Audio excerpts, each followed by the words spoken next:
Jika Anda meninggal malam ini, kemana Anda pergi? Surga, neraka, atau tidak kemana-mana dulu? Banyak orang Kristen percaya bahwa jiwa langsung naik ke sorga saat mati. Tapi apakah itu yang Alkitab ajarkan? Pada episode ini kita akan melihat apa sebenarnya yang dikatakan firman Tuhan, bukan tradisi, bukan opini, tapi kebenaran Alkitabiah. Mengapa topik ini sesuatu yang sangat penting? Banyak kebingungan dan doktrin yang bertentangan seputar kehidupan setelah kematian. Dampaknya sangat besar, baik itu penghiburan bagi yang berduka, pemahaman tentang keselamatan, bahkan praktik ibadah. Pertanyaannya, apakah orang mati sadar? Apakah mereka langsung ke surga atau neraka? Mari kita gali bersama.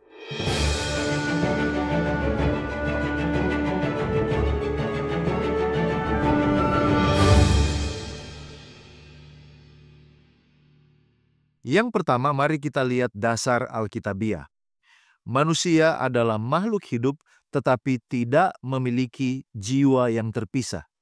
Menurut Kejadian 2 ayat 7 mengatakan, Tuhan Allah membentuk manusia itu dari debu tanah dan menghembuskan nafas hidup ke dalam hidungnya. Demikianlah manusia itu menjadi makhluk yang hidup. Jadi, nafas ditambah dengan debu sama dengan makhluk hidup. Tidak pernah disebut bahwa manusia memiliki jiwa yang bisa hidup terpisah. Demikian juga di dalam Pengkhotbah 12 ayatnya yang ke-7.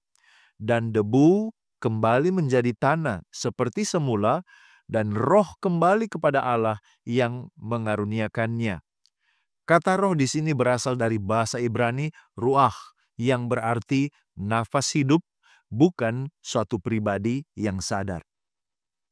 Lalu kemudian, orang mati itu tidak sadar dan tidak tahu apa-apa, menurut Pengkhotbah 9 ayat 5-6 dan ayatnya yang ke-10. Karena orang-orang yang hidup tahu bahwa mereka akan mati, tetapi orang yang mati tidak tahu apa-apa. Baik itu cinta mereka, kebencian mereka, dan kecemburuan mereka, semuanya sudah lenyap. Jadi kematian adalah keadaan tidak sadar, bukan sebuah transisi ke kehidupan berikutnya. Kemudian di dalam Mazmur 146 ayatnya yang keempat, pada hari itu juga lenyaplah maksud-maksudnya. Maksud dari ayat ini bahwa pada hari kematian tidak ada lagi kesadaran, tidak ada lagi aktivitas. Bagaimana dengan Yesus? Yesus sendiri menyebut kematian itu seperti orang yang tertidur. Kita baca ceritanya di dalam Yohanes pasal 11 ayat 11-14 di dalam cerita Lazarus. Lazarus telah tertidur. Lazarus sudah mati. Jadi Yesus menggunakan tidur sebagai metafora kematian, yaitu keadaan tidak sadar, keadaan menunggu pagi kebangkitan.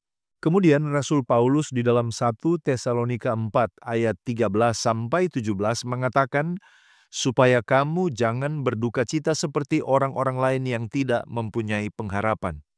Mengapa? Oleh karena orang mati adalah mereka yang tidur di dalam Yesus, dan mereka ini akan dibangkitkan pada saat kedatangannya. Lalu kebangkitan itu adalah harapan orang percaya. Itu sebabnya tidak ada yang langsung ke sorga. Yohanes 5 ayat 28-29 mengatakan, semua orang yang di dalam kubur akan mendengar suaranya dan keluar. Artinya, kebangkitan ini terjadi pada akhir zaman, bukan terjadi langsung pada saat kematian. 2 Timotius 4 ayat 8 mengatakan, sekarang telah tersedia bagiku mahkota kebenaran pada hari kedatangannya. Jadi menurut Rasul Paulus, mahkota itu tidak langsung diberikan pada saat kematian. Kemudian dari pengalaman Yesus Kristus sendiri. Yesus sendiri, dia tidak naik ke sorga segera saat dia mati. Oleh karena kita baca di dalam Yohanes 20 ayatnya yang ke-17, Yesus mengatakan, aku belum naik kepada Bapa. Jika Yesus belum naik ke sorga saat itu, bagaimana mungkin orang lain bisa lebih dulu pergi ke sana? Mari kita lihat beberapa argumentasi dan klarifikasi. Kita akan mengklarifikasi beberapa ayat yang sering disalahpahami sebagai bukti bahwa orang mati langsung ke sorga atau ke neraka. Yang pertama adalah Lukas 23 ayat 43 ketika Yesus berkata, "Hari ini juga engkau bersama aku di Firdaus." Kata Yesus kepadanya, "Aku berkata kepadamu, sesungguhnya hari ini juga engkau akan ada bersama-sama dengan aku di dalam Firdaus." Bahasa Yunani asli tidak memiliki tanda baca atau koma pada abad pertama. Tanda baca itu ditambahkan kemudian oleh penerjemah. Jadi penempatan koma ini dapat mengubah makna. Menurut tradisi, aku berkata kepadamu, hari ini juga engkau akan bersama dengan aku di Firdaus. Tetapi ada alternatif sesuai konteks, yaitu kalau kita pindahkan komanya, maka dapat dibaca. Aku berkata kepadamu pada hari ini juga, engkau akan bersama dengan aku di Firdaus. Jadi yang dimaksud di sini adalah jaminannya yang ditemukan hari ini, bukan keberadaannya di Firdaus. Kemudian dukungan konteks di dalam Yohanes 20 ayat 17. Setelah kebangkitan, Yesus berkata, "Aku sendiri belum naik kepada Bapa." Jadi Yesus sendiri belum ke Firdaus pada hari penyaliban. Sebagai kesimpulan, janji kepada pencuri di salib adalah tentang masa depan, bukan keberadaan segera setelah kematian. Ada juga Rasul Paulus di dalam Filipi 1 ayat 23. Dia katakan, "Lebih baik aku berpisah dan bersama-sama dengan Kristus." Dia mengatakan, "Aku ingin pergi dan diam bersama-sama dengan Kristus." Karena dia katakan itu memang jauh lebih baik. Saudaraku, Paulus menyatakan keinginannya untuk pergi dan bersama Kristus. Tapi ia tidak mengatakan kapan itu terjadi.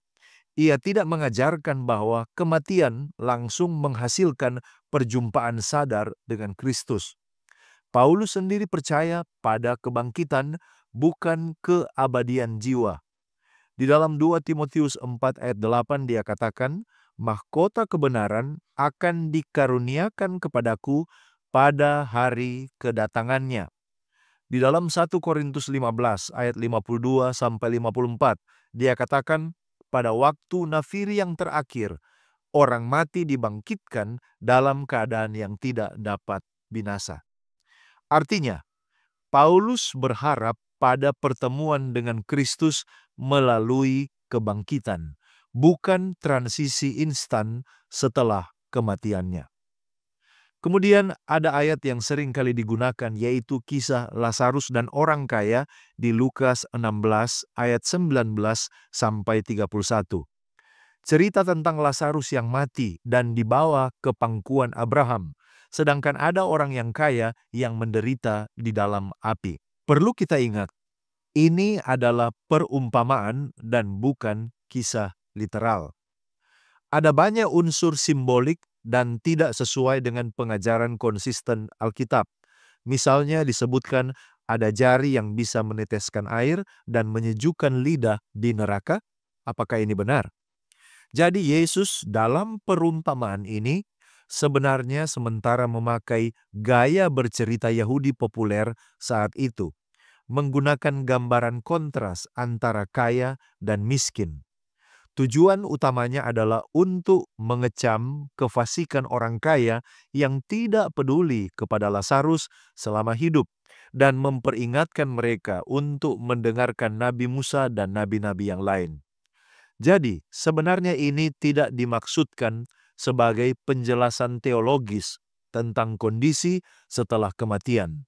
Alkitab tidak pernah mengajarkan bahwa Abraham memiliki pangkuan yang literal di mana jiwa-jiwa ini dapat ditampung.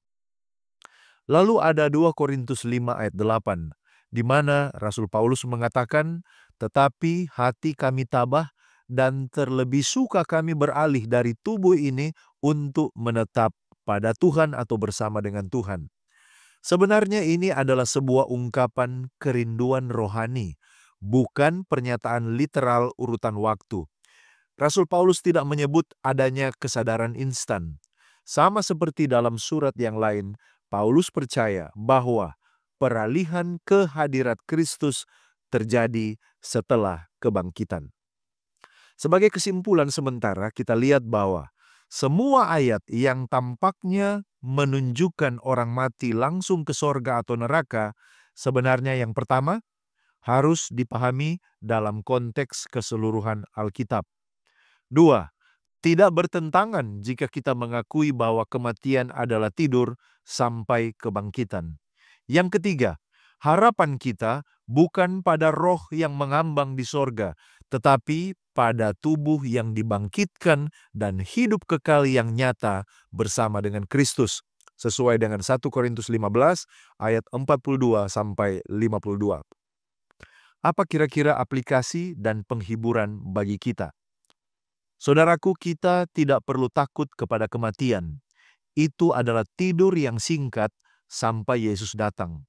Orang-orang terkasih kita yang telah meninggal, mereka tidak menderita atau mengamati kita dari atas. Dan pengharapan besar kita adalah kebangkitan dan hidup kekal bersama dengan Yesus.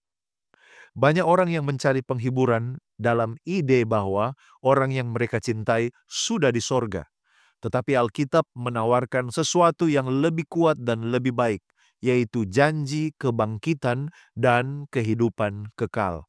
Kehidupan kekal yang nyata bukan sekadar roh tanpa tubuh. Yesus tidak hanya menjanjikan sorga, tetapi Dia menjanjikan kebangkitan dari kematian. Sekian dari saya, mari kita menggali firman Tuhan untuk memperluas wawasan dan mengharapkan terjadi pertumbuhan kerohanian. Jika Anda merasa diberkati dan dicerahkan oleh pembahasan ini, silakan bagikan video ini kepada orang-orang terkasih dan kita akan berjumpa kembali pada episode berikutnya hanya di Depth Insight Growth. Tuhan Yesus memberkati.